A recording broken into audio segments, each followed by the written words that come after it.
Sibingelele mbukeli sikwamukele kwi-channel yethu SK Media Production. Cela ukuthi ube umusha kule channel uklikhe i-subscribe button ne-notification bell so lesi masiphosta amavidiyo amasha u-YouTube ezokutshela.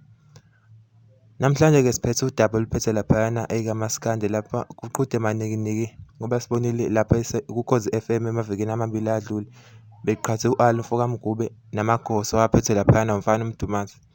U-Ali Mfokamgube-ke lapho besefaka iy'nsolo ey'nkundleni zakhe zokuxhumana ukuthi igciwane elisha libe nomthelela ekuthenini lihlule lo mfana ngoba vele sike sabona lapha ey'nsukwini ey'dlule u-Ali Mgube ekhipha ingoma lapha etala khona igciwane okucacayo vele ukuthi sebeyizitha.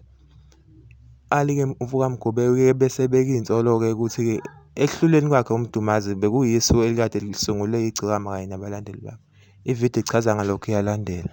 Ihambe kahle kakhulu bafana bakithi ebeningivumele yona nengcelebana zakho ningikakile nithi nifuna umfana sinayibethele la kimi cha.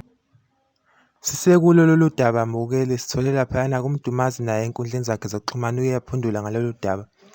Isithombe senkulumo yakhe-ke sizosifaka evidweni kodwa kafushane nje uthi bengizihlalele kanjena-ke ngizishayela umoya esukwini lezolo ngenkathi ngithola umyalezo othi sengiguqise indoda endala uqhude manikiniki ekubeni ngiwusana olusadla ithithi. Ubese ephinde ethi-ke kule post yakhe ayifike ey'nkundleni zokuxhumana uMdumazi yena ophethe lamagosi uthi ngicela ningadukiswa umuntu othi ushaye ngoba ubekakiwe. Imvamisa kunjalo uma ingene kahle induku ekhanda lendoda.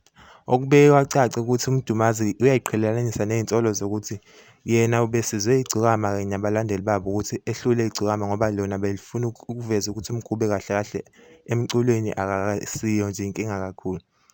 Cela ukuthi-ke kwi-comment section bukela usho nawe olwakho uvo ngalolu daba ukuthi ngempela u-Ali Mfokamgube ubehlanganyelwe yini kulo qhude manikiniki noma nje uMdumazi usebenzise nje vele ubuqhawe bakhe nabalandeli bakhe ukuthi ewudle lo mncintiswano.